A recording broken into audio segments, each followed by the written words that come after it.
ദേശീയ വിജയമാക്കേണ്ടതായിട്ടുണ്ട്.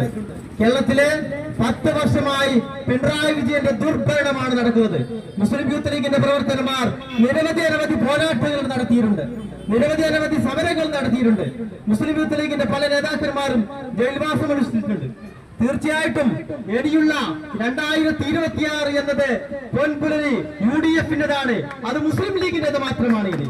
അതുകൊണ്ട് തന്നെ ഇനിയുള്ള ഈ 5 വർഷം നാണം കെട്ട സുമേഷ് എന്ന ഒരു MLA ഉണ്ട്. ഈ റോഡ് പോലും ഉണ്ടാക്കിയത് KM ഷാജി MLA ആണ്. അതുപോലെ തന്നെ പള്ളിക്കുന്ന് മേഖലയിൽ എവിടെയെങ്കിലും ഈ MLA എന്താ കൊടുത്തിയെന്ന് നമുക്ക് പറയാൻ സാധിക്കുമോ? ആർക്കും കഴിയില്ല. നമ്മുടെ കഴിഞ്ഞ 5 വർഷം കണ്ണൂർ കോർപ്പറേഷന്റെ ഏറ്റവും നല്ല സജീവമായി പ്രവർത്തിച്ച ഒരു മെമ്പറുണ്ട്, സജീവമായ കൗൺസിലർ, നമ്മുടെ പ്രിയപ്പെട്ട റാഷിദ് സാഹിബ്. അദ്ദേഹത്തെ ഞാൻ മുക്തകണ്ഠം ഈ വേദിയിൽ അഭിനന്ദിക്കുകയാണ്.